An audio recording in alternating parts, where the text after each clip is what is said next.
Shake, Rattle, and Troll, a show for the serious fishermen, as well as the novice looking for tips from the pros. Shake, Rattle, and Troll is brought to you by Bill Luke Dodge Chrysler Jeep. Now, here's your host, saltwater fisherman and tournament pro, Don McDowell. Yeah, man. Hey, it's Don McDowell here. Welcome to the Sunday edition of Shake, Rattle, and Troll. Man, we got a busy day today. Really busy. Just stuff is screaming. Stay inside today. Don't get your weed eater out. You're liable to get hit by lightning. We have monsoons. Thank God. Yeah, who's not a kung fu expert, but anyway, JK, I want to congratulate you. John J. Colazar here is the new president of the Arizona Deer Association, and that's a big task, herding all those cats. Is that EER or EAR? Excuse me? Is it deer as in... DEAR? No, well, it's DEER. I was just wanted to clarify that. President of the ADD Association. Like, Yeah. And that's our, pardon me, that's our good friend Bill Ruley from Collier. Yep, you've got a friend in the business. Hey, what's going on, Donnie? Too much today. We're going to be talking to Billy Open. Billy Open at the U.S. It's going to be one of them mornings. Yeah, I'll tell you what, man. Woo! I think we'll just go home today and do this again on Wednesday. Billy Egan, tournament director for the WON U.S. Open, will be joining us about 7:30. Bill's going to talk about that. And what we're going to be talking about, tackle web products with Captain Mike out of Florida. Top of the hour, Jim Collier, interesting guy, has a new book out on the mule deer, Blood in the Tracks. And we'll give you a little update on what's happening in San Diego. And then at the bottom of the second hour, 8:30ish, James Guggenauer from beautiful downtown Payson. Yeah. Yeah, I know. You know, every time I talk, I'll make the mistake of talking to him in the evening. Oh, don't do and it's that. like 68, 65. The storm just blew through. Everything's nice and wet. Yeah, they lost all their power yesterday, didn't they? I don't know. Yesterday was a busy day on Iraqi issues. But anyway, what's the new date for the Egan Open? Well, let's see. I'm kidding. It's the U.S. Open up on the Mead. Well, you got me flustered here. Official practice starts the 5th through the 7th. We're talking September. Correct. The tournament itself is the 9th, 10th, and 11th at Boulder Station again, which I wish. Where is that? It's in Henderson. It's... Sunset Station's a lot closer and a lot. I love Sunset Station. I do too. The people what are they there, thinking? I don't know. Every year they do it. They've been doing it at Boulder Station, and it's further drive from the lake and everything else. And it's like, well, I thought Sunset Station, the way they rifled out all the electrical ports so you could charge your boats, man. It's a big deal. You go on the water, no matter where you're staying, you have to be able to charge your boat up.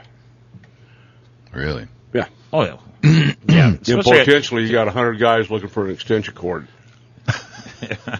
I'm serious. On water. I'm serious. Yeah. Well, Boulder's not too bad. Up on the top of the parking garage, I got outlets. Everybody seemed to be accommodated last year. Well, fishing across the country, you get in Russellville, Arkansas, and Gadsden, Alabama, and all these little upshire places. I mean, you're prying windows out. Unplug the TV, plug your boat in. And the downside about that is you don't have privy to the tornado warnings because the TV's off. You're plugging your boat in. So if you hear the siren, it's too late. Oh, yeah. Yeah. Absolutely. Well, 3 years ago, it was at Silverton, they brought out the generators because they had no plug-ins for anybody. Exactly. And then somebody ran over one of the plugs, and everybody on the left side of the generator burned out their onboard chargers. Every one. There was a lot of unhappy people, and people scrambling to buy battery chargers at the last minute. Yikes. Tournament fishing is not easy. You would think, go to the lake, just go fish and catch by fish. Mm-hmm. Easy enough, right? Done.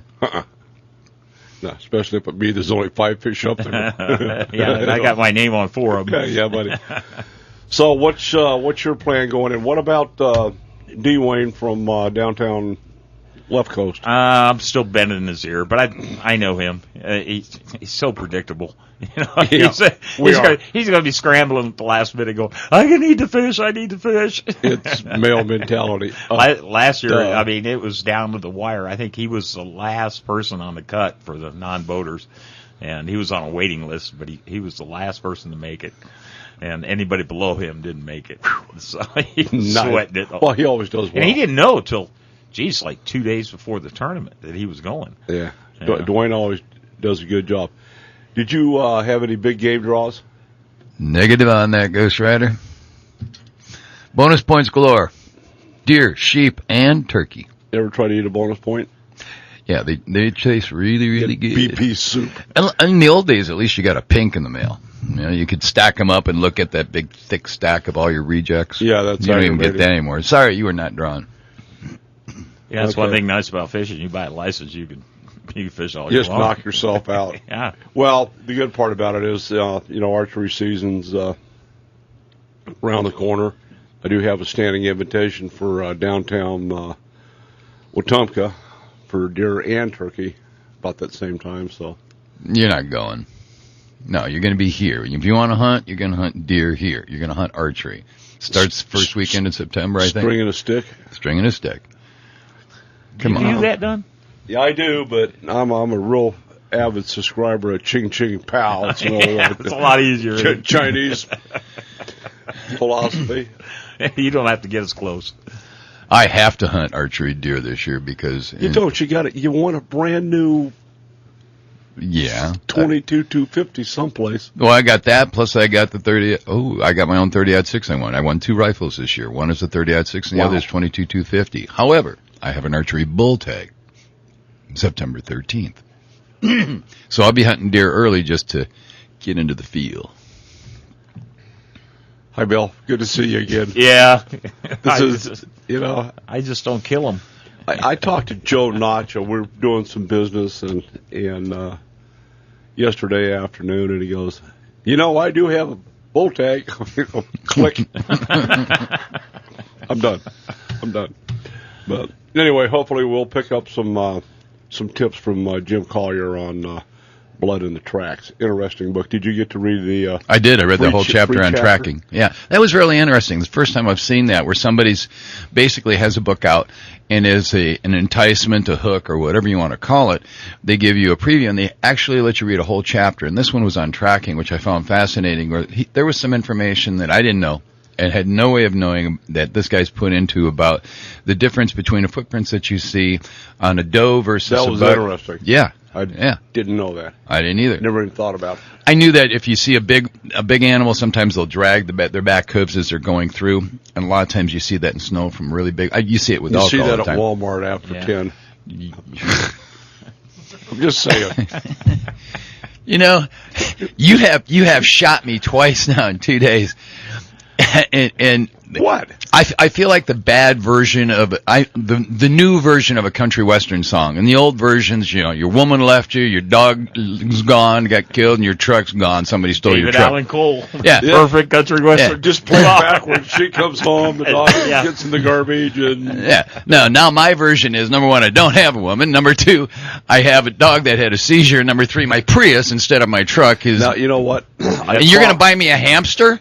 I promise not to say anything today at all. I'm just trying to show you the love. Yeah, he blew the motor up in his Prius. Nobody does that. Well, you go to the electrical shop and buy a new one. Well, I blew a head gasket or a seal or something. It was a head. Don't go with the seal. Don't do that. Don't do that. So how many miles you got on this thing? I'm thinking it's relatively new. I like you guys a lot, so I made some phone calls, went by PetSmart, and they have gerbils and hamsters. Oh, put the squirrel cage. And I'm thinking, gerbil, hamster. You can replace my engine with the little hamster wheel. Right. Yeah. Oh, you could always go get a donkey and a carrot. Yeah, Donkey Kong. Yeah. Wow. I'm sorry about the Prius, John. Thank you. Repeat after me. D-O-D-G-E. Hoorah. If you can't dodge it, ram it. Yeah, thank you. Now the Rams are coming out again. All right, have you ever gone 175,000 without putting a penny into your tranny? Yeah. Yes. Even maintenance? 200 well, you change the stuff periodically. You don't do that on a Prius. There is none. It's sealed. You don't touch it. You don't change the oil ever on a Prius tranny. So what you're saying is the hamster's chained to the rear end. Okay. No, the food supply comes in I don't understand the technology. The injectors. It doesn't make any sense. No, it doesn't. We'll find out. So are you, Bill? How long are your batteries guaranteed for on that thing? There is no guarantee. I had that Prius so far. It was 3 years. I bought it this month, 3 years ago. I've got the only guarantee in life is you are going to die. Period. Yeah. But I've got 175,000 miles on it. Oh, well, I thought you said you had no miles on it when it blew its seal. No, you know what? Go on. Do whichever you're doing now. Go away. Right. So what's your strategy going into the Open? I ain't telling you. Okay. Surprise, surprise. Well, hey, Bill, thanks for coming. No, that's Bill. I have too many other guys listen to this radio show. It involves lures. You know what? Yeah, I think we're going to have one or two. One or two. But you know what? I'm going to tell you right now, I'm probably going to only have 4 baits on that boat. Want me to name them? No. No.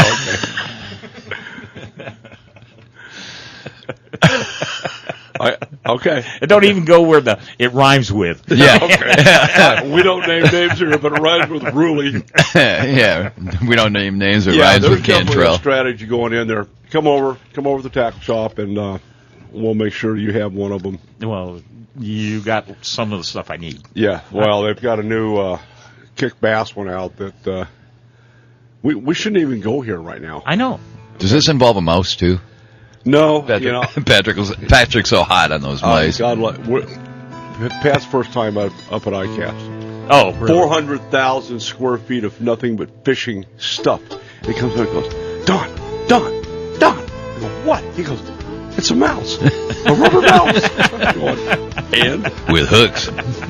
All righty, hey, we're going to stand down, take a break, and when we come back, it's not Billy Open from the Egan Open. It's Billy Egan from the U.S. Open. Okay, we'll try that. I'm Don McDowell.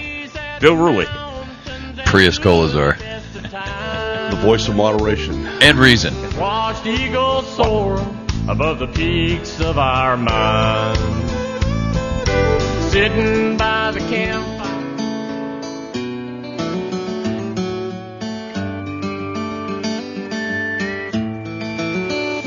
All right, we're back. Joining us now from downtown somewhere, Tournament Director Billy Egan. Billy, good morning, man. What's happening? Morning, guys. How are you? Well, we're talking about, we just changed the name of the Open to the Egan Open, so, I think that's only appropriate. Yeah, we got Bill Ruley in the house here talking about the Open. We've got the dates. What's your expectations for turnout this year? I spent some good time at the ICAST show, walking the floor, talking to a lot of the pros. We've got a lot of guys that are fishing this year that haven't fished in a few years, like Brett Height. Saw him at the show. Rick Horn's obviously coming. Aaron Martin. Fred Rovanis, I talked to him. My expectations, I hate going out on a limb, but, I will go and say that I think we're going to get 150 boats this year. Nice. That'd be sweet. Hey, do me a favor, Bill. When you put my name on that first place trophy, would you make sure you get the spelling right? Yeah, no problem, Bill. No problem. Boy. Well, I'm just kind of curious. I know you have, posted rules and regulations. Do you have any minimum size on boat length? On boat length, I think it's 18 feet, but it really depends on the boat itself and the motor that's on it and the upkeep of the boat. A lot of guys have come out and tried Lake Mead and smaller boats and found out, when the wind comes up, that the narrows can get really nasty. That's a bad thing. We had a guy last year that fished the event real successful out of a Nitro X5, which, is a smaller boat, too. Uh-huh. So it really depends on how the pro is set up. And, for the co-anglers, the bigger boat, the better. You've got another guy in there you got to take care of. And but We expect 150 boats. It's going to be a great show. We're going live once again with a web broadcast brought to you by Costa Sunglasses. So all 3 days of the event will be covered live just like it was last year. So all the people at home be able to see it. Nice. Got some great sponsors jumping in this year, like Bridgeford Foods. They've got Randy Pluckett, who fishes the FLW. He's coming out to fish mead, and they're going to be giving away some of their great meat products at the event. As always, Daiwa's been involved. We've got some new rod sponsors. It's really, really looking good. Over on the conservation side, we've got quagga mussels all the way from Lake Powell now. The press release was out a couple of weeks ago. Clear down to going into Mexico on the Colorado River, Lake Cheyenne, and the river itself. What are you doing for clean, drain, and dry, or AIS inspection protocols? We've been in contact with the national parks and the fishing game. They've got a sticker program that they're implementing, and we're just getting all the information out to the anglers. Is that on the Nevada side? I believe that's on the Nevada side. Everybody that comes to Fish Mead's got to get a hold of a sticker, and I think the DFG will be at our registration program to make sure everybody's got one of those stickers. But clean and dry is an important thing. Okay, you're a good man, and thank you for doing that. Absolutely. No problem. But, we've got an early bird registration program right now that ends July 31st. All anglers who get their deposit in at least by July 31st will be qualified for some of the prizes we're giving away. And if you get signed up before July 31st, Bass Pro Shops has stepped up big, and they're going to be handing out a $1,000 gift certificate, good for Bass Pro Shops, to one pro and one co-angler. So there's $2,000 in gift certs right there. Plus Fuji is making 5 custom $500 one-of-a-kind rods, or 3, one-of-a-kind custom rods that are going to be given away. So there's 5 chances to win if you get signed up early by July 31st.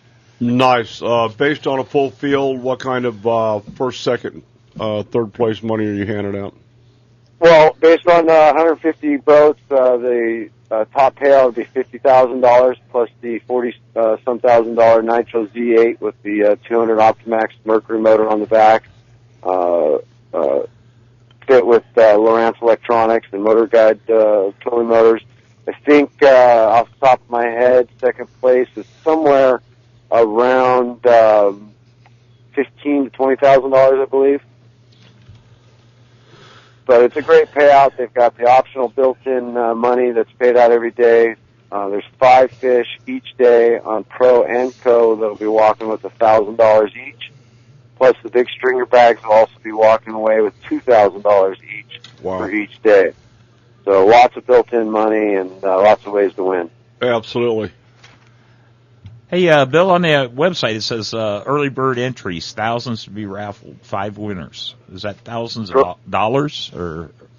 Well, basically, Bass Pro Shops has offered up $1,000 to one pro and $1,000 to one co-angler who will get picked at the early bird deal at partner pairings. And then the 3 rods, so that includes, that's the top 5 prizes right there. Okay, cool. Yeah.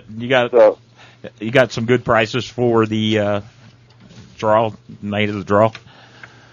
Oh, yeah. Lots of raffle items from Costa, Cigars bringing out their new Smackdown braid, which is an 8-strand braid that's real nice. I've been using their Kansan for a long time, but Cigar, you got brothers or cousins rods, you got Fuji rods that's going to be there. We've got St. Croix this year that's sponsoring, Plano, Costa, Yozuri, you name it. Some of the best companies around are involved with the Open, as That's usual. good. Sounds like they're waking up and coming back out of the woodwork after a couple of years of hiatus. Yeah, well, with the live broadcast that we had last year, and, we only had a week prior to landing that deal and letting everybody know that we were doing it, we still had about 90,000 people watching. So wow. they all got a clue that there's a lot of visibility on the U.S. Open. A lot of people throughout the world watch the U.S. Open, since we have so many anglers from all over coming. We've got guys from Australia, Japan, China, Korea coming out. So it's, you know, the world knows about the U.S. Open, which is a great thing. It means a lot to me, and U.S. Open's very dear to my heart. So any word from Gary Klein? Is he going to make it? Klein is not sure at this point. You know, he's traveled so much with the elites and stuff that he does. I think his wife is putting the hammer down and telling him he's got to spend some family time. But he's trying to make things work, and we'll see if he makes it out.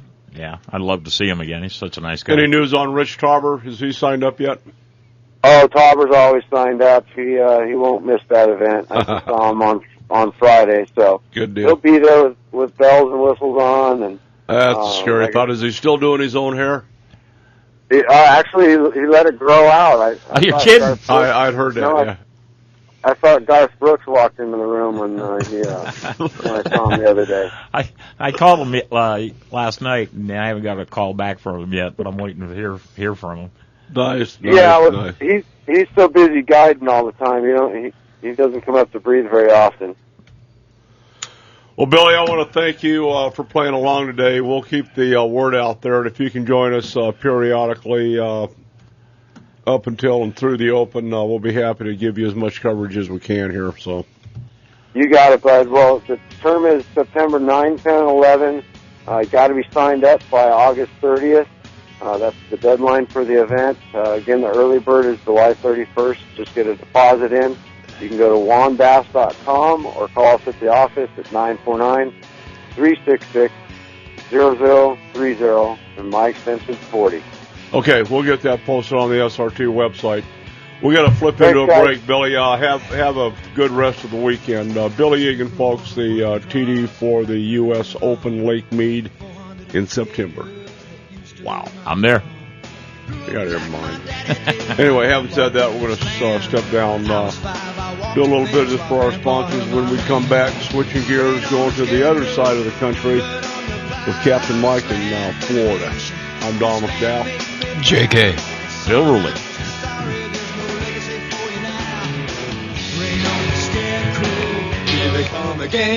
Ooh. Get down, boy. Yeah, hey, Captain Mike, we're coming for you.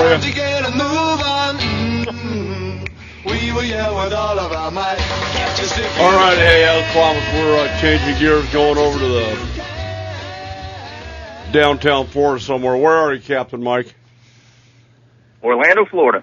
Downtown Orlando. You on the water, or you're just wishing you were today? Wishing. We've been having buckets of water coming down. The rain has been crazy for the last couple days, so. Man, we're going to get it today. Anyway, hey, thanks for playing along today. Well, we've got your website up, tacklewebs.com. If you guys are sitting at your computer, check that out. This is good stuff you need to know about. Hey, thanks. Hey, and first of all, I listened to a little bit of the show last week. I want to thank you for shedding some light with Jim and the Wounded Warrior Outdoors. A great program. I was actually honored to be a volunteer and get to take some guys fishing a few months back. We took a group of guys out, Marines and some medics, and I got to tell you, it's a life-changing experience for anybody who can volunteer to take these young guys out. And that program is, I can't say enough good things about them, that program and those guys that are running that program. So I appreciate you guys shedding some light on those guys. I know they're local here in Apopka, Florida, and really was a great time, and really I can see after a few days of fishing with these young guys in the water, you can see them, coming to terms with what's happened to them, and they open up, and it was pretty. I got to tell you, it was a life-changing experience and something that I would jump at the opportunity to do again. So absolutely. Do you know Jim personally? Yeah, we met him here.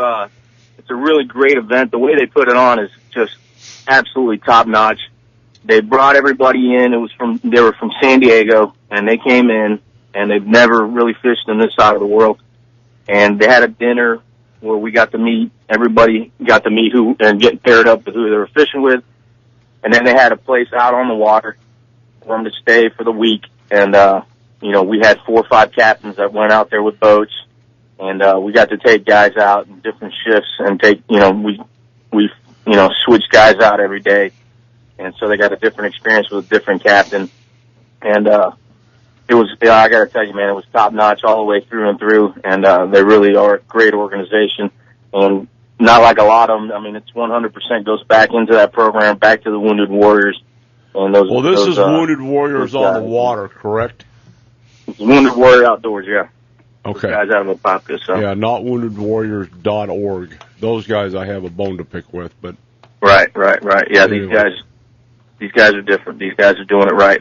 So, anyways, that and hey, I got to listen, and I appreciate you having me on since, I heard last week you say that there really was no wow factor that you saw at ICAST, and that impressed you. So, hey, I feel honored, man. Thank you, buddy. Well, this is stuff that, I may have said it last week. If I did, I don't mean to repeat myself, but this is kind of like whiteout or a paperclip. You look at this and go, damn, why didn't I think of that? I need this every time I turn around. I'm going, I got to get one of Captain Mike's things. Boom, put it up here, put it over there. And it's just like, I'd have the cleanest house in the world if I could have about 50 of these. There'd be nothing on my floor.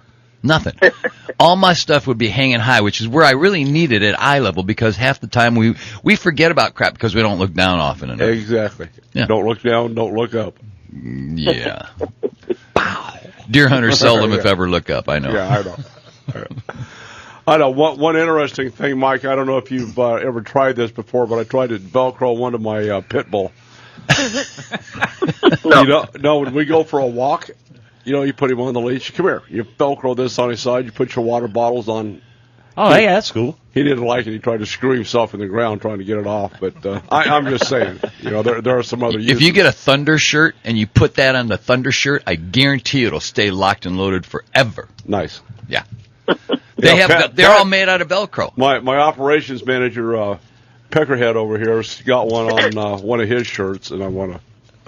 There'll be a film at 11. I don't want to have you go through life thinking like you and Stalling and Patrick have kind of slipped under the radar here. Yeah, there's no radar as far as I'm concerned. We got some crosshairs. Yeah, that lasts forever. Paybacks are the ultimate. But it's all fun. I may have to go to Florida to deliver those in person, but it's all good.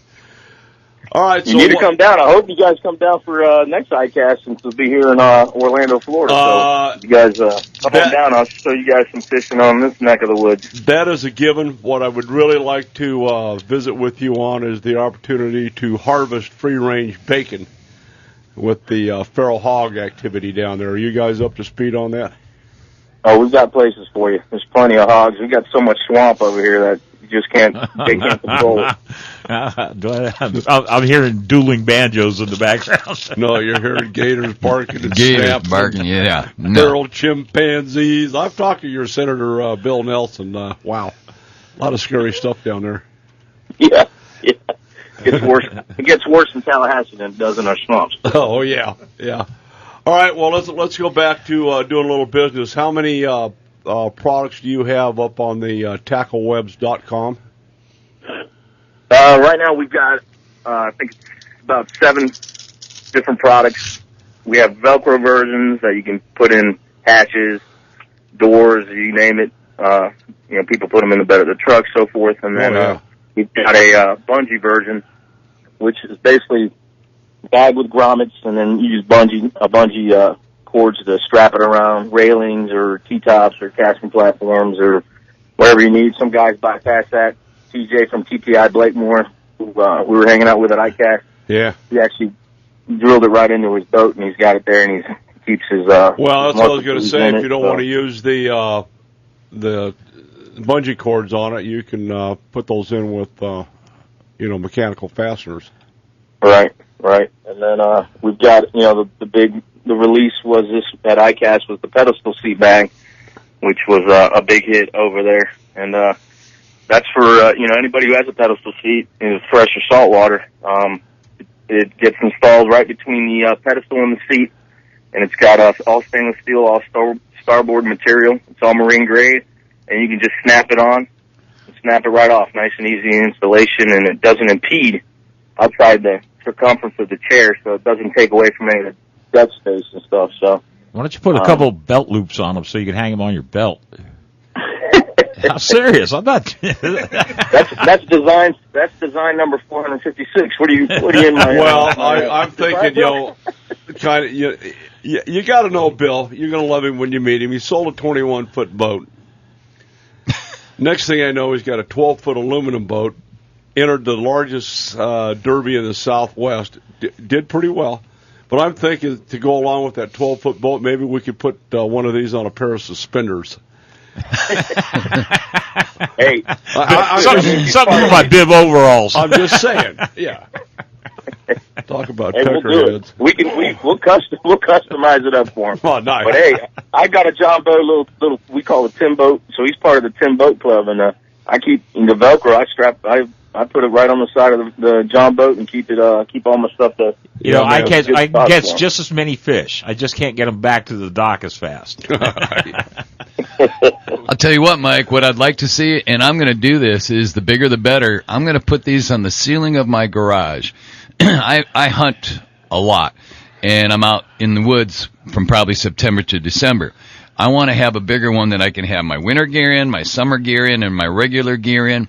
And then for items for clothing, I want items for equipment. I'm going to just put them all across my ceiling because I've got so many chests of drawers where I have to dig through stuff all the time. Thank you. I'm not going to do that anymore.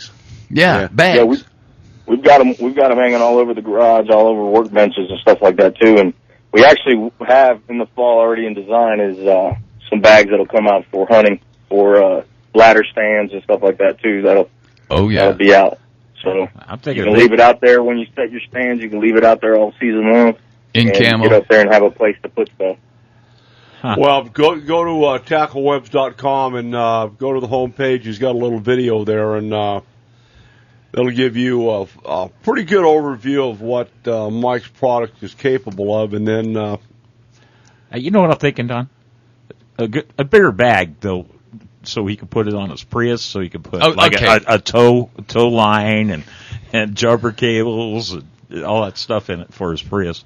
You don't jumper cable a Prius ever. Really? Never. No, those batteries are $2,000 a pop, and there's like 3 sets of them. No. Okay, I'm sorry, I didn't mean to change something. Okay, well, live and learn. Who would have thunk it? I don't know anything about that Prius technology. Still doesn't make any sense. But Prius, is that a fruit? Yeah. I knew that was coming. Thank you very little. Yeah. Okay. You're part of the family, Mike. Bye, Mike. Nice talking to you, Mike. What do you drive, Mike? What do you drive? I drive a Chevy Avalanche. Yeah, that's close enough. Well, the bad part about John's got a tragedy in his life. The Prius blew a seal, let's say. So, all right, hey man, keep in touch. We're going to promote your products out here, most definitely. Hey, I'm going to send you some stuff to give away, so you guys can give away to your listeners out there. All right, you have a blessed weekend. Captain Mike, TackleWebs with an S.com. Check them out. You need to have this stuff. I'm Don McDowell. John Collier. Bill Ruley. No, really, it was just ice cream.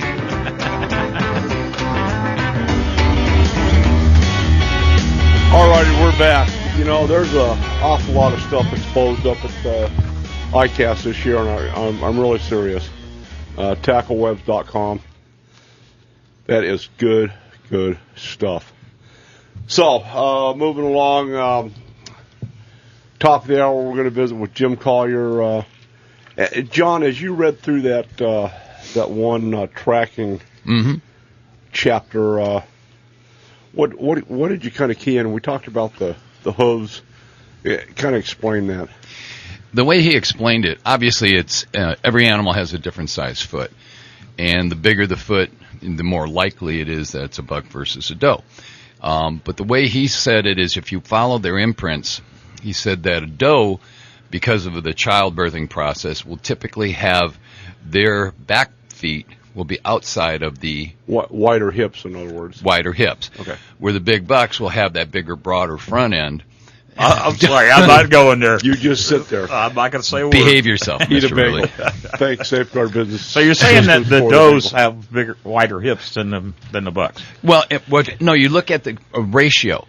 The does will have a smaller... Their front legs will be inside. Their front prints will be inside.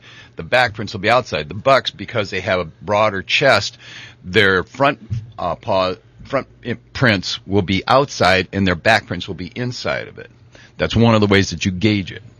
Okay, let me ask you a question because I'm really stupid in this. Okay. This is probably... Rephrase that. A novice. I'm a novice. Okay. So when you're looking at these tracks, how can you tell which is the front feet and which is the back feet? You follow the patterning. I mean, you got to start at the very beginning and say, okay, here's his front foot. No.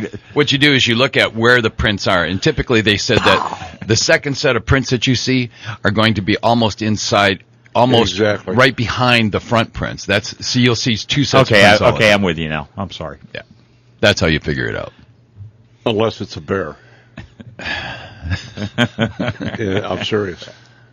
And then that's a whole nother set of footprints. Yeah, that you don't want to see. Yeah, the way they walk. Yeah. They have a tendency. Well, I could tell with a bear track which direction it's going.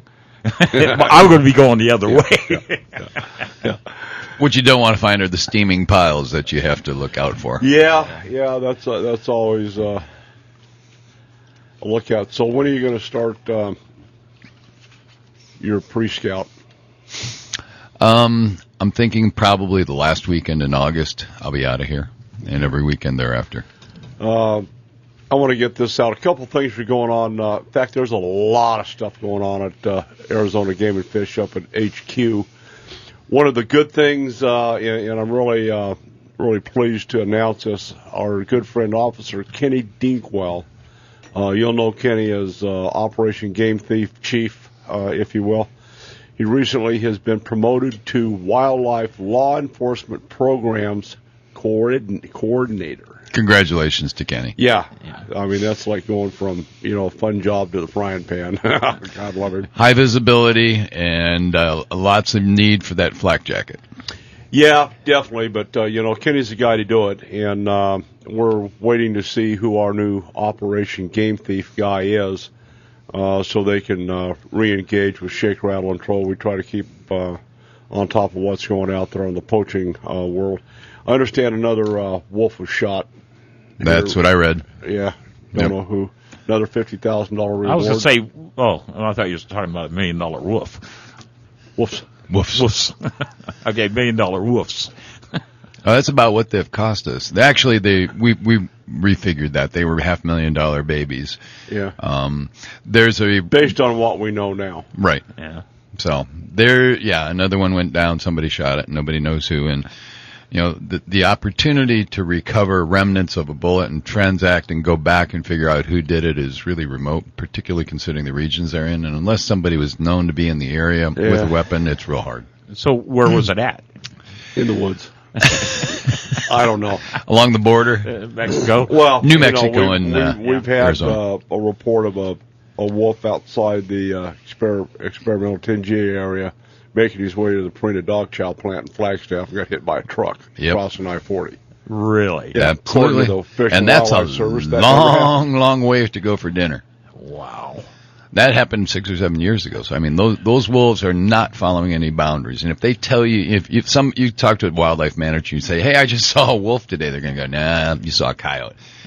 I'll bet you half the time that they're saying these are coyotes that they're actually wolves. Well, we're getting reports out of Payson by guys that I know. I'm not going to necessarily name any names on this one, but there's rhymes with Guggenhauer. No, or perch. Getting close.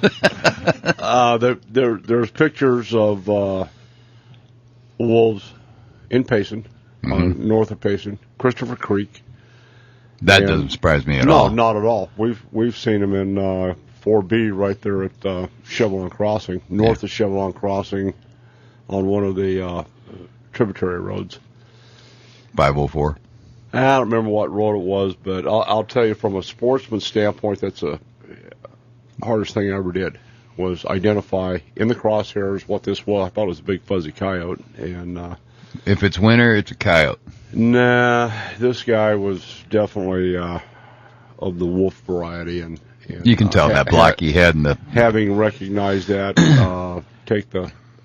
put the safety back on, put the rifle down, and turn and walk away. It's like, killing me. So, these things ever breed with coyotes? That's a good topic for discussion. The biologist is going to tell you no, but they do.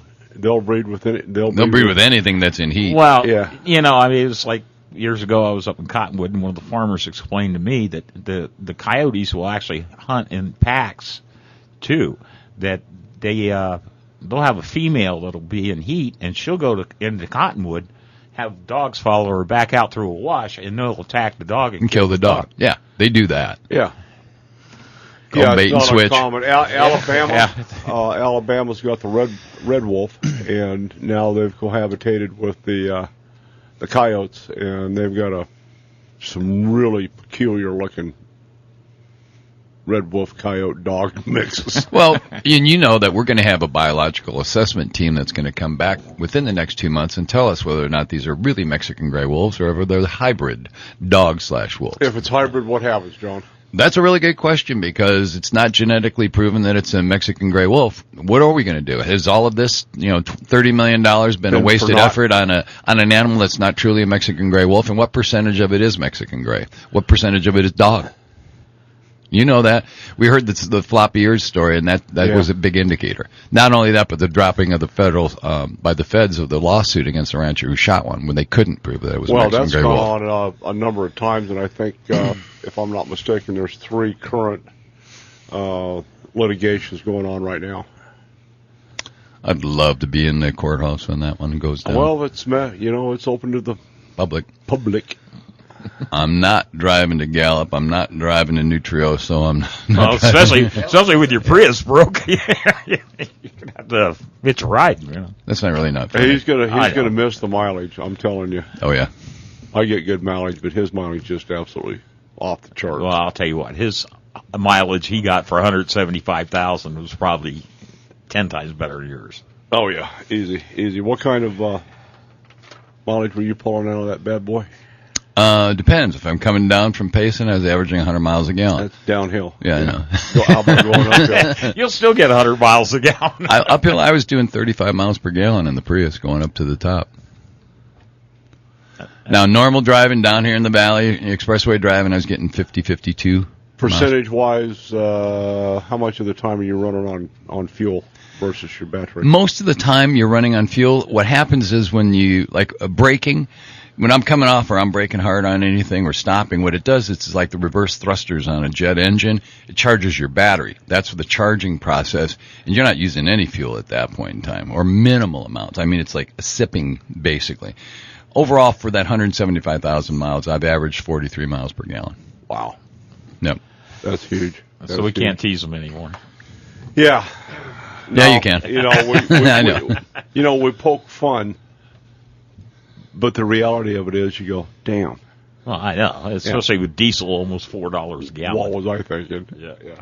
So, anyway, we're going to get ready for roll call for the week of June 21st.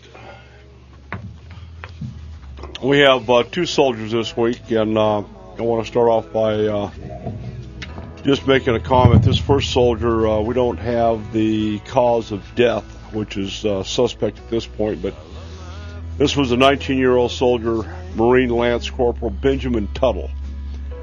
Died July 14, 2013, serving during Operation Enduring Freedom out of Gentry, Arkansas.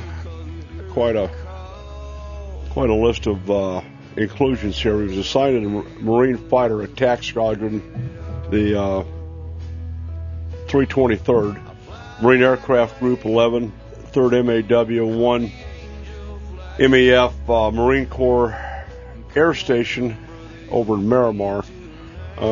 Reported he died on the 14th at Landstuhl Regional Medical Center in Germany following a medical evacuation from a carrier, the USS Nimitz, during a scheduled port visit in the Fleet area of responsibility. Army Staff Sergeant Sonny C. Zimmerman died July 16, 2013, serving during Operation Enduring Freedom. He was 25 years old of Waynesfield, Ohio. Assigned to the 1st Battalion, 506th Infantry Regiment, 4th Brigade Combat Team out of Fort Campbell, Kentucky. He died in Moshaka, Afghanistan, of wounds caused by a rocket-propelled grenade. as always, our hearts and prayers out to his family and the units that he left behind. And, in this day and age, we see a lot of credence given to fallen first responders, firemen and policemen, and rightly so. Give some thought to our true first responders that are punching a ticket for your freedom. I'm Don McDowell. We'll be back. When I fly that plane, call the angel flight. Got a hero riding with us tonight. Between heaven and earth, you're never alone. On the angel flight, come on, brother.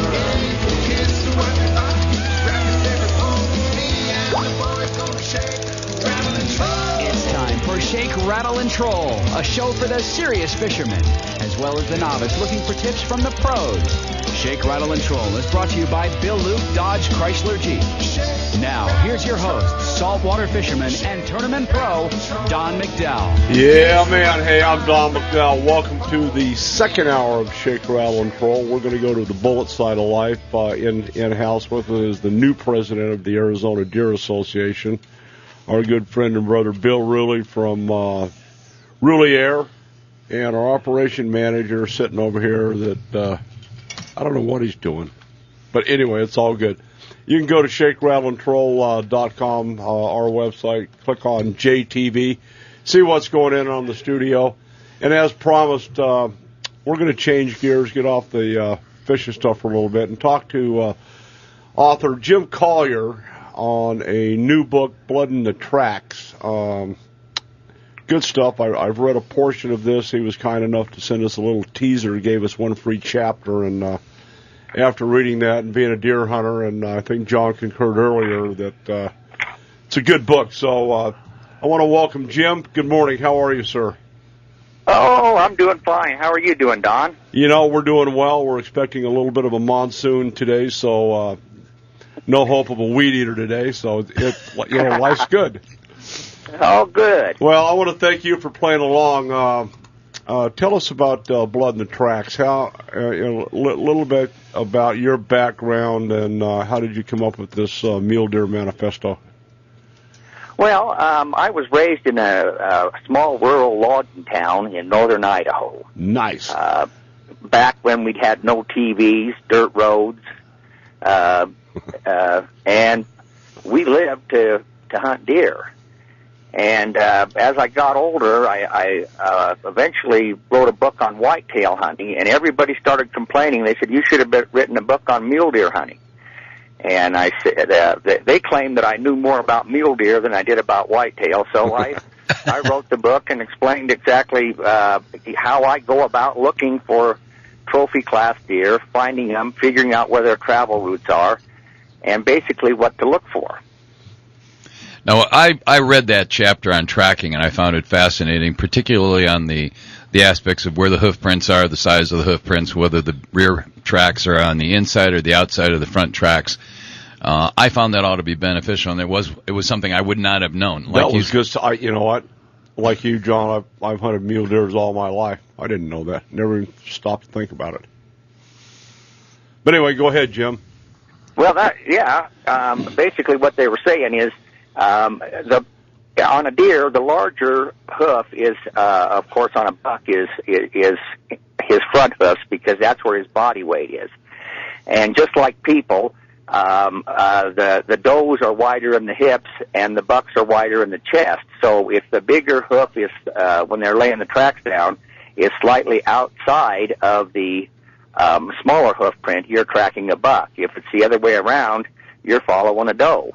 And it's really quite that simple. And then the other thing you look for if you're tracking big deer is, of course, the size of the track. If it's a big buck, I want the track to be about 3.5 inches in length. That's huge, but that's what we're after. Okay, when you're looking but at there's a lot more in the book about tracking. But go ahead. When you're looking at the track on a big mule buck, are you looking for dew claw imprints as well? Not necessarily. That helps, but not necessarily, because they don't always have the dew track showing.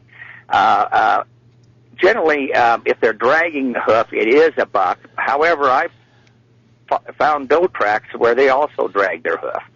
But it's about a 90% chance that it's a buck if it's dragging, especially during the rut, because they a lot of posturing. They tend to, yeah. And also the other thing to look for too, older bucks, their hind track will fall 4 to 6 inches behind their front track.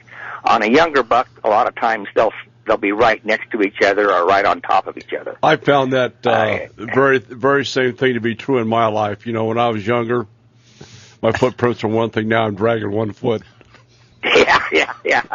I'm looking for that buck that's pigeon-toed, kind of like an old man. Yeah. We're getting there. I got a question on the tracking aspect, and this is, I mean, obviously here in Arizona, if you're hunting desert muleys at all, you're dealing with some really rocky terrain, and I mean, imprints for hoofs are almost, I mean, to follow a buck for an extended period of time is just incredibly difficult when you're dealing in gravel and rocks out here. Any suggestions? I think your best bet would be you're going to have to get a feel for it, because it's really hard to track bucks over rocks. Everybody knows that. That's a no-brainer.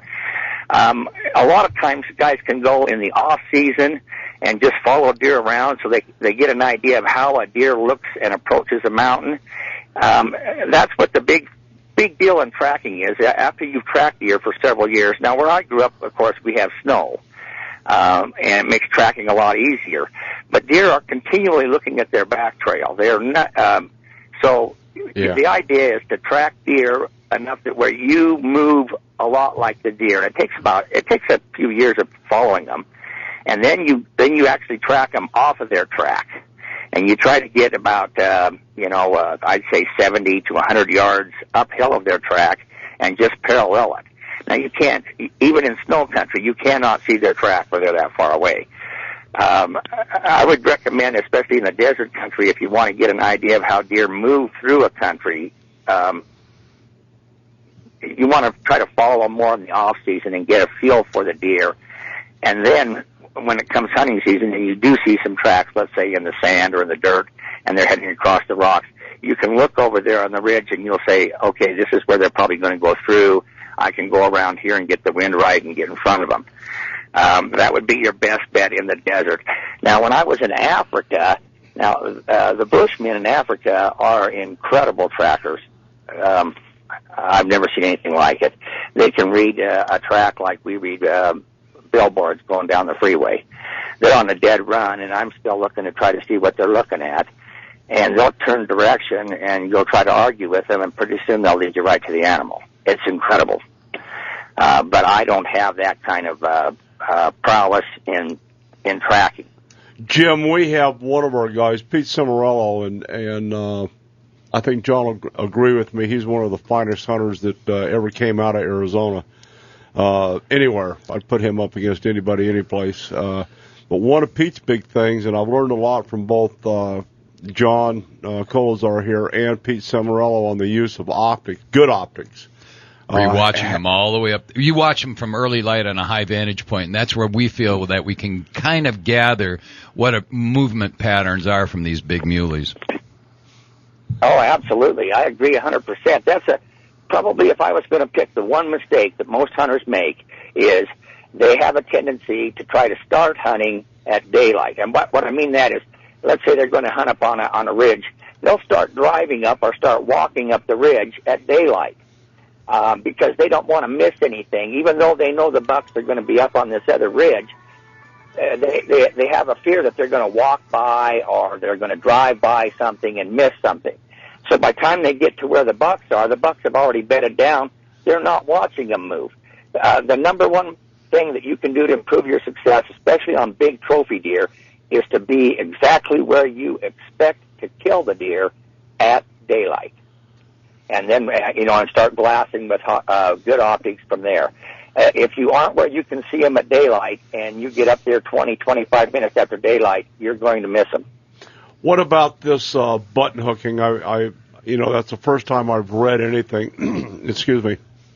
I've hunted mule deer about 7,000 feet, 4,500 to 7,000 feet, and have found that to be fairly true in my life. As an example, John and I were talking about this during the archery season is a whole different set of parameters, but spooking a mule buck during rifle season, when he puts his head down and takes off, and I can pretty much count him on running 100 yards, 80 yards, stop, and turning around broadside to see what just spooked him.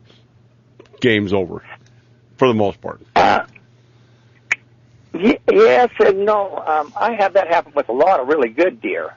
But on the really big bucks, maybe 20% of them stop and look back. When I'm talking, 28 to 34-inch spread bucks, usually if they're spooked, they'll take off and they won't stop at 100 yards. They might stop at 500. A lot of them won't stop until they cross the ridge. Oh, yeah, boy. They'll look for a place to bed. Okay, Jim, I'm going to ask you to hold on. We need to stop and thank some of our sponsors and do some business for them.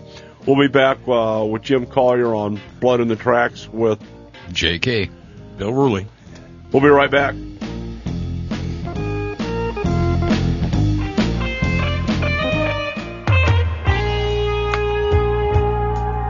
All right, we're visiting with Jim Collier, Blood in the Tracks. Jim, I don't have the table of contents. Aside from the tracking chapter, what are some of the other areas that you cover in your Mule Deer Manifesto? Well, we talk about a lot about scouting and what to look for as far as preferred vegetation in both the north, heavy timbered mule deer, and in the desert mule deer. We talk about stopovers, and what a stopover is of course, it's an area in a migration route that attracts deer. Now, they're only going to be there for a week or so, but since most of the hunting people do nowadays is in October prior to the rut, these stopovers become critical areas, and recognizing them can greatly enhance a person's success in the field. We talk about steel hunting. We talk about marksmanship and how to set your rifle up to be able to take the long shot if you need to. Interesting. Jim, let me qualify that in your country, in your experience. What do you categorically call a long shot? Well, I'm an old fella, and I think anything over 50 yards is a long shot. Thank you, Jim. Okay. All right, so we're not talking shooting 7 to 1,000 meters. Oh, no. I'll tell you what, I think if that buck's out there past 250 yards, you can probably get closer. Okay. If you've got a 300-400 yard, 500 yard shot on a deer, I think you should start looking for a fold in the ground, get the wind right, and try to cut that distance down instead of making a 3-legged deer out there. I've done that. 500 yards, I put one in his hoof. Yeah. So I highly recommend that. But there's a lot of things a guy can do. I'll tell you what, for most hunters, a 200-yard shot is one whale of a long shot. Well, some of the areas that I don't know about these other guys, but that I hunt, up in the Ponderosa Pine Forest, about the 6,000, 6,500 feet level, actually getting a 200-yard shot's difficult just because of the all the objectives in the terrain area. The trees, yeah. You can't. Desert, yeah. I mean, if you're hunting canyons, we've glassed them at 1,000 yards easy. I've seen, when I had my hunt up on the Strip, they were picking up deer at almost 2 miles away with the optics that they were using, but getting closer than 500 yards was a little bit difficult even then, because they can see you. There's just nothing much between you and them, and they were picking us off pretty easily too. I like the stuff that you're saying, Jim. My question is, in the future, as hunters become more sophisticated, are you finding that the deer are changing their attitudes and their behavior at all while they're out there? Are they, like the really big bucks, like you said, they're not stopping for the first 100 yards, 200 yards, 500 yards. They're going over the next ridge.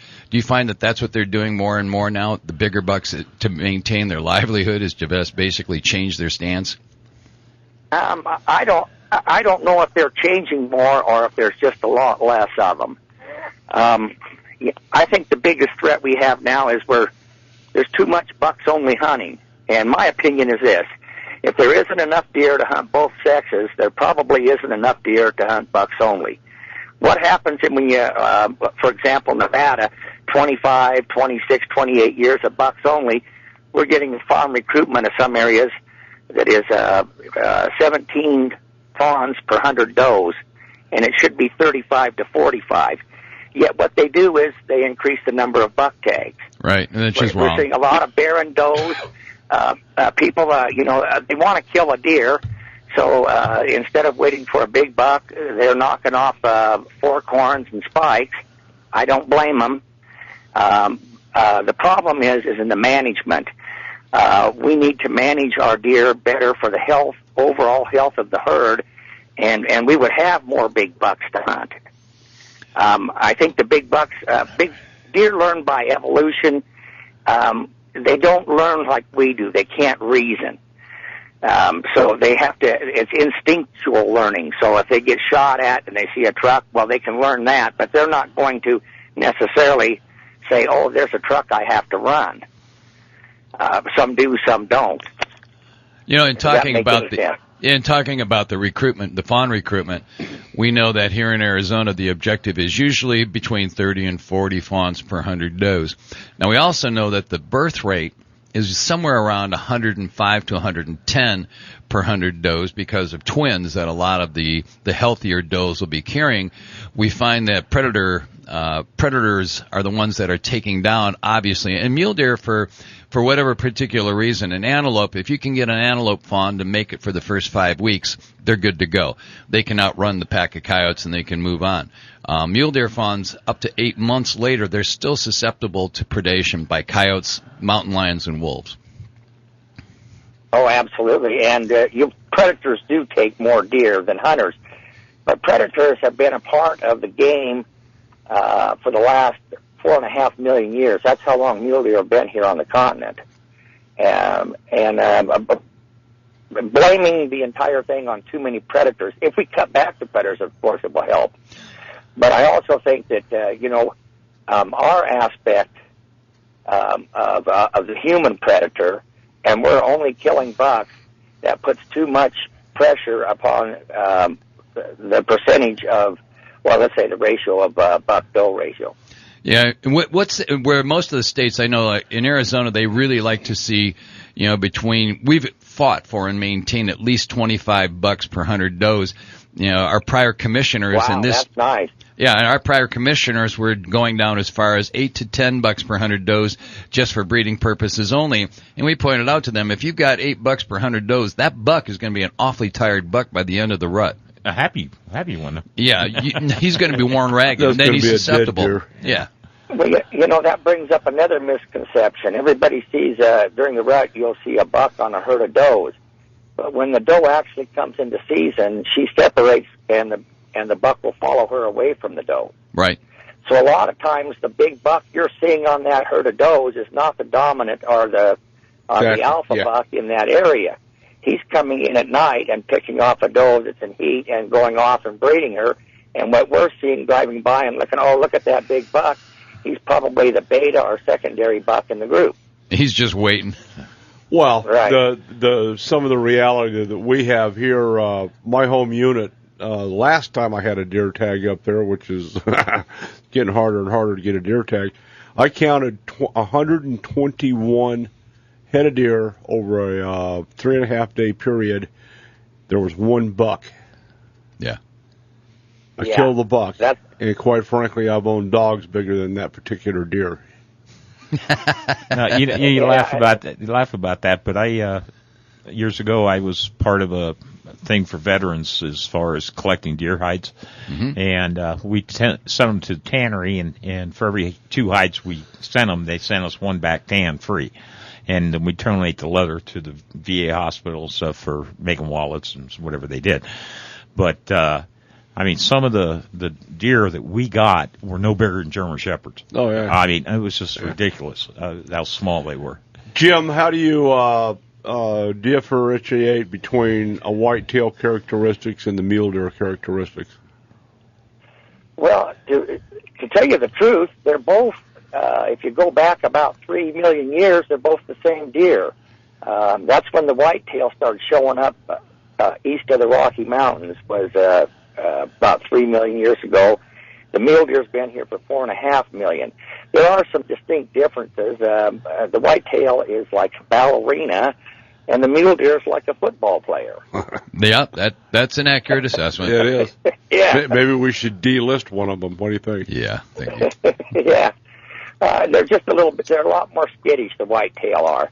And it's not that they're smarter, they're just more wary. They'll take off and run and hide, and they're, I think that's the biggest thing that people should realize, is that a whitetail deer, that they talk about how smart they are, when in actuality, if they were as smart as they claim they are, they'd be driving Ford pickups and packing 30-06s, and we'd be behind the brush. Thank you, Jim. I appreciate it. Wow, that's good stuff. Anything else you want to add? What, in your opinion, what is the most astounding chapter that you have? I don't know. They're all pretty good. I want to read out on a ledge. Yeah. Oh, there you go. Now that's one that I think the most. It's because big bucks have a tendency to try to hang around ledges and rocky outcrops. Yep. And so if I can find a series of ledges, then I try to get up with the wind and then work my way down through those ledges. A lot of people overlook them because they think they can't get through them. Wonderful stuff. There's a lot of great material in the book. I believe it's probably has more information on mule deer hunting than any other book I've ever read on mule deer hunting, and I hope the audience will enjoy it and learn a lot from it. I think they'll all become a lot better hunters if they read it. Well, Jim, first of all, thank you very much for being part of Shake, Rattle, and Troll. We invite you back at any time that your schedule allows to talk about the mule deer hunting. Where is your book available? How can we get our hands on it? Okay, it's available on Amazon.com, and what I found is if you type in Blood in the Tracks, what always pops up on that Google search is Bob Dylan's 1964 album, Blood on the Tracks. Nice. So if you type it in, be sure you do Blood in the Tracks, and then put Mule Deer Manifesto, okay, and it should take you to Amazon. There's also my website, Jim Collier, with COLLYER.com. Or I'm on Facebook, Blood in the Tracks, one word. You can get to it anyway, any of those ways. All right. Well, you have a blessed rest of the weekend, and we'll talk to you next week. Jim Collier, Blood in the Tracks. Check it out. Thanks, Jim. Amazon.com. If you're a deer hunter, Sunday. You need to know this stuff. I'm Don McDowell. We're going to stand down and do some business for our sponsors. When we come back, Downtown Pacing with Master Rod Builder James Guggenauer.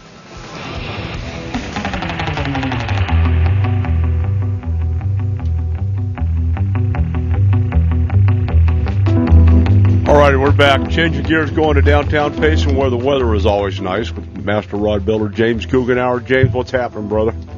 Hey, good morning, Don. Great show this morning. Hey, thanks, buddy. Well, we're looking for another great segment. What have you got for us? Yeah, hey, Roosevelt Lake.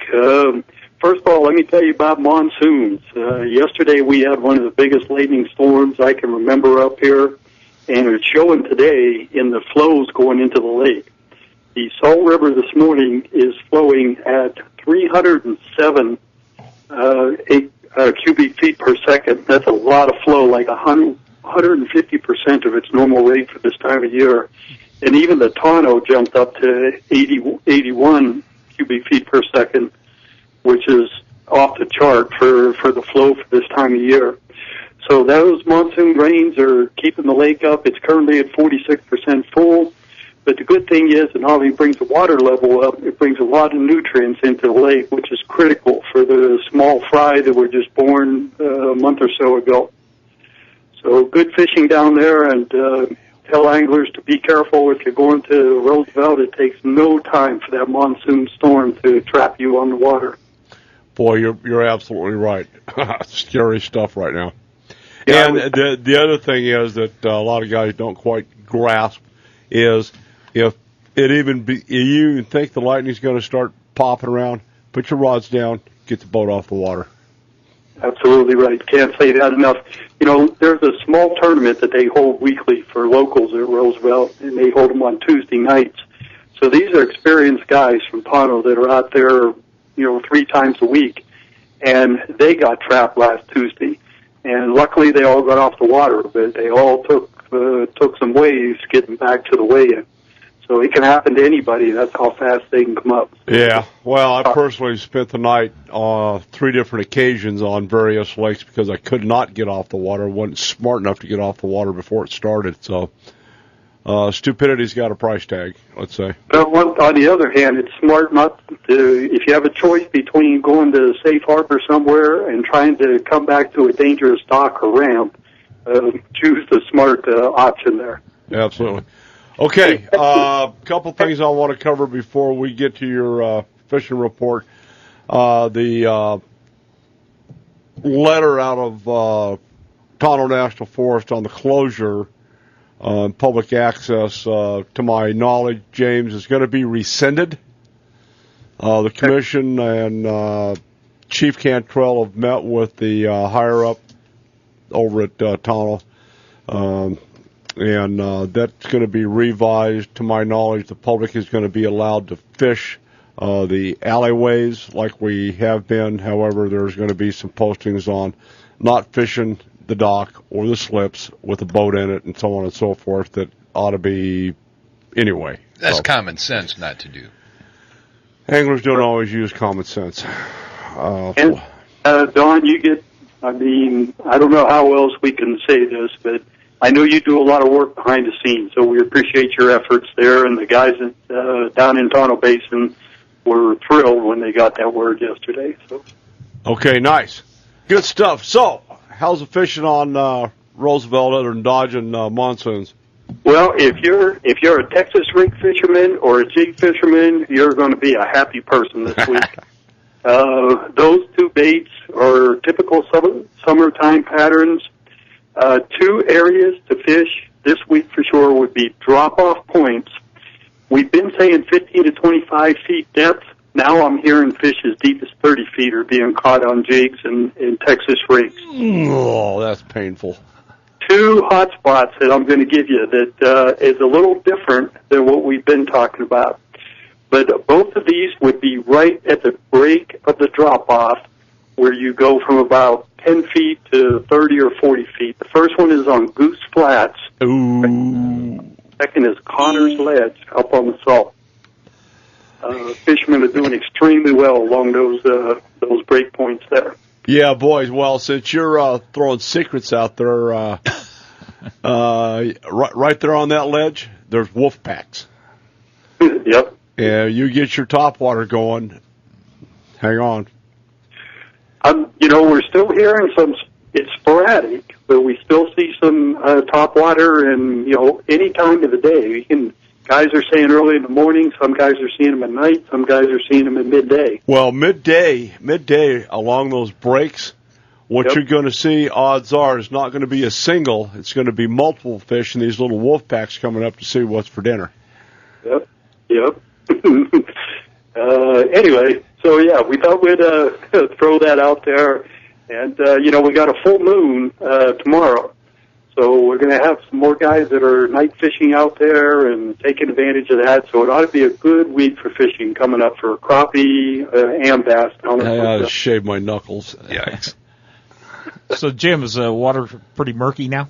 Is it stained up pretty good? Water's actually been pretty clear the last couple of weeks, but it won't be after today. Yeah, it won't be after today. With the water coming in, I'm sure it's going to stain it up on the ends there. Now, we've learned from the past. If you like fishing the stained water, you go up the Tonto or up the Salt End. If you prefer to fish clear water, you're down more towards the dam where you don't have the streams running in quite as often as the others. But if you can find the point right in between where you can sit in fresh water or in clear water and cast into stained water, that's usually a good place to hang out on the lake. Right, Mr. Crankbait, Don McDowell? I'm just saying, you know. You should see the pained look on his face when you're talking drop shotting and jigging. He's like, oh. You can drop shot with a crankbait. You can Carolina rig with a crankbait. Okay. Yes, you can. Remember the big old floater crankbaits, Jim? I do. The big old. You put those on a 3-foot leader in about a 1 ounce barrel weight and Carolina rig down across the flat, you better be hanging the heck on. Yep. Especially when you let the current or the wind just kind of carry you along there and you're just bouncing that thing along. Definitely triggers bites. Hey, let me get a fast word in on the crappie bite because we're going to have guys out there nighttime fishing for crappie. The crappie are right in the brush. I mean, they're not beside the brush. They're not near the brush. They are in the brush. Ooh. You got to have a vertical fishing technique. You want to be fishing with a ultralight rod and a 4-pound test line and feel your way down into that brush every time. So whether you're fishing live bait at night or you're fishing a little fishy and a blue pearl or a 2-inch motor oil with a shark tail grub tail, you got to be in the brush or right near a ledge. That's where the crappie are right now. Okay, and for the crappie guys, I want you guys to go to TTI Blakemore, TTIBlakemore.com, and click on Mr. Crappie and look at the Slab Daddy supper rig, the Snowball, the Parrot Head, and the Classic. Good stuff. Good bait, yep. And that's all I'm going to say about that. So, all right, cool. So when's the hard date for the second roundtable meeting there at Pumpkin Center or the Tuttle Basin Chamber of Commerce? Oh, thanks for bringing that up, Don. I had forgotten to mention that. Tentatively, we're still waiting for confirmation from Chief Cantrell, but we're shooting for August 5th. That may change by a day or two, depending on his schedule. But, we're looking forward to hearing from Game and Fish on some action items that were signed at the first roundtable. And then more importantly, they're going to talk about their go-forward plan for addressing the gizzard shad issue of Roosevelt Lake. We're just trying to improve the fishery and whatever ideas we can come up with, whether that be habitat or other ways to address the gizzard shad. We're looking forward to hearing from them. Unofficially, there has been some movement with the state of Texas.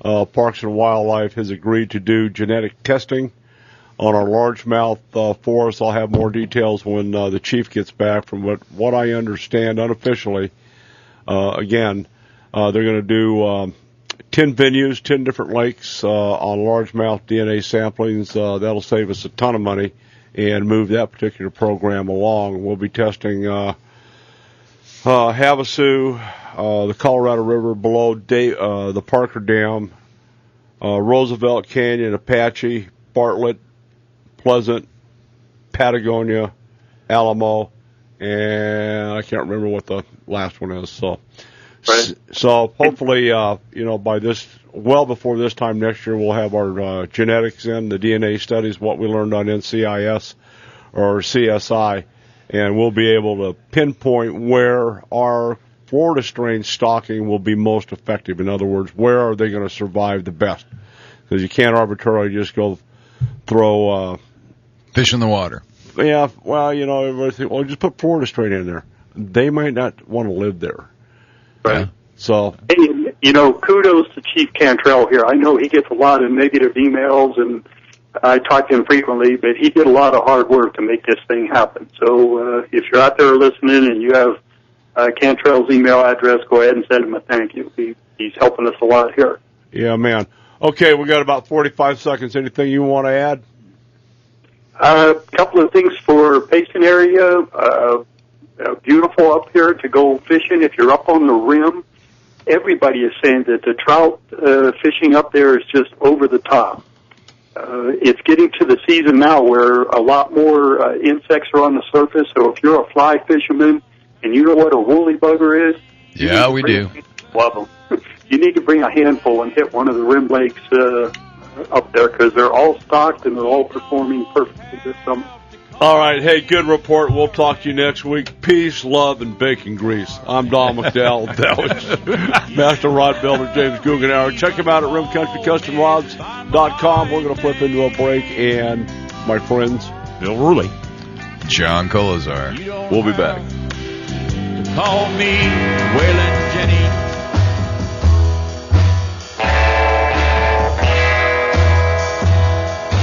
Yeah, we all live for the thump. I'm going to let something out of the bag here. While you're on the TTI Blakemore site, click on over on the left-hand side, Roadrunner, and down at the bottom of that pull-down window, you're going to see the Reality Shad Buffet Rig. Let's just say that's all I'm going to say about that. Check it out. Okay. Now, is that a bigger bait for bass, or is it just more for crappie? They started that for crappie, but what's happening is the largemouth are annihilating those. It looks like it'd be something good to have in your arsenal. I've been talking with TJ and Ron back there, and I suggested a common denominator color. The last two, I don't know what they call them, what color. 533, the Reality Shad Buffet Rig called Nanner Puddin'. Nanner Puddin'. Now, I don't know where they came up with that. And don't want to know. Nope, don't want to. Some of the things you learn in Alabama, just keep to yourself. Reality Shad Buffet Rig, it's 141 in the Sushi, which is a black back with a white bottom, dab of chartreuse, red eyes, and the Nanner Puddin'. God, you gotta love that. I gotta call TJ. Nanner Puddin', really? It has a common denominator of the color purple. A translucent light lavender, let's say, with a little chartreuse, and bam, bam, bam. I'm not going to say that's a good color on mead. Y'all are going to have to figure it out. I can't catch your fish, you can't catch my fish, and we're all left to our own devices. Sometimes I can't catch my own fish. Can't catch any fish. But, yeah, that's your two statements. So, we can sit here and talk about doing this, and this, or so-and-so did that, and you go out, a week later, try to emulate it. Weather changes, barometric pressure changes, the mood phane changes, your shorts are too tight, you didn't wear your lucky underwear, what? Right. It's all out there. It's kind of like deer hunting. Truly. All righty. Anybody got any comments? I'm pretty much over my tirade today, other than check out tacklewebs.com. Sorry I didn't ask Bill Egan what the water levels are at Lake Mead right now. They're up. Last time I checked, it was 123.65 feet below full pool. Sweet. It's up. Colville Bay is actually a bay now instead of a wash with a little dribble of water in it. Yeah, well, that's good. Yeah, and that was last week. Because things I got planned are for grass and submergible. Well, and that new 12-foot aluminum boat of yours, are you sure you want to get out of Colville? You can be in there fishing the marina. I'm just going to say, listen, I will drive around over to Temple Bar and put it over there. Launch and go. Launch and go. Is that legal, or do you have to start at Colville? No, you got to leave from Colville. Yep. So you go out in the buoys, trailer your boat, drive up to Temple Bar, and beat them back. Yeah, there you go. I don't know. I don't think you can get off the water. I've never heard of anybody being able to. You can't get off the water. You can't get in the water. Yeah. Deliberately. No. If you slip and fall off your boat, that's one thing. I get naked and jump off when they had it the last week of July, there was guys in the water. Not chasing fish or trying to retrieve fish. But they were jumping in the water just to keep from passing out. I did that on a Randy McElrath NBC and had to DQ myself for trying to save Wilson. Wilson was stuck in a bush. Everybody doesn't know Wilson. Poor Wilson. Yeah, you lost him, didn't you?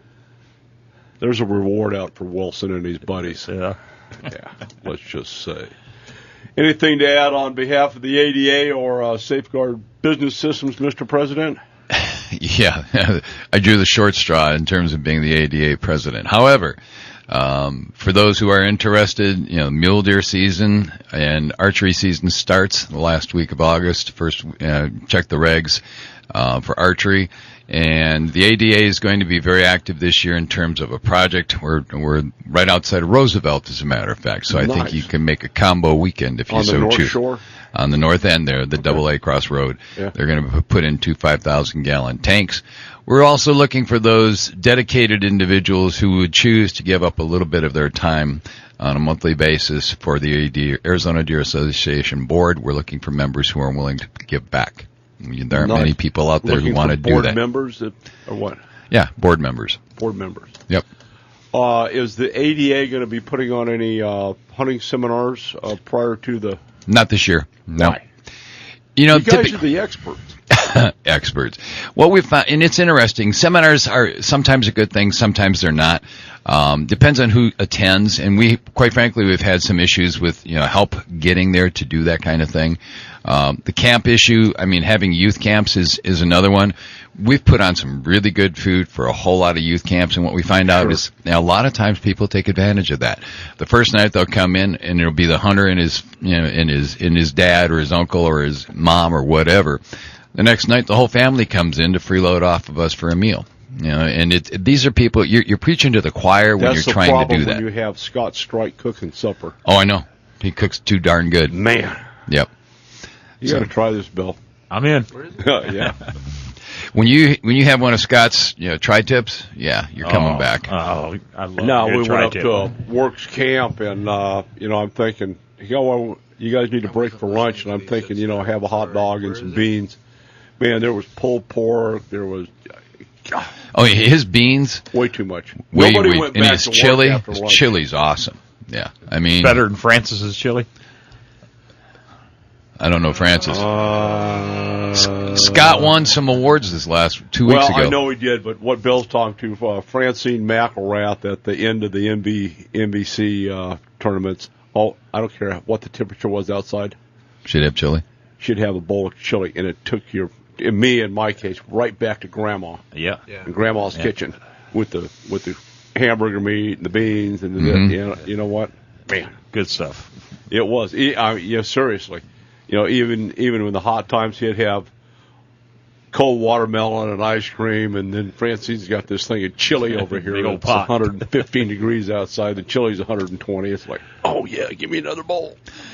Other than that, what we're going to do is we're going to align ourselves very carefully and watch very studiously the efforts of Big Game Forever in terms of the Mexican gray wolf.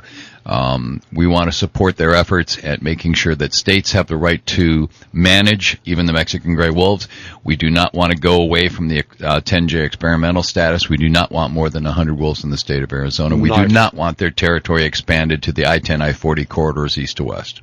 And the response period for the public is September 11th. How do we answer that? Everybody who wants to, should, and can make submissions. I know that our friends on the opposite side, the Echo Wackos, are doing everything possible to make sure that they have. They do not want the delisting that's gone on in the other 48 states. They want to make sure that they're put back under federal protection because they don't think they're quote-unquote recovered. And they won't be recovered until there's not a deer left or an elk left for a hunter. Don't get me started. The Fish and Wildlife Service and those guys, they can't define what in the hell recovery means. I understand. So do you. I don't know. I'm sorry. I don't understand. Recovery has a quantity. The defined quantities were blown over 8 years ago, but they claim now that that's not enough. It's not. It will never be enough until there are no hunters left in the United States. That's the objectives of the Echo Wackos. Got it. Thank you. And what about genetic purity?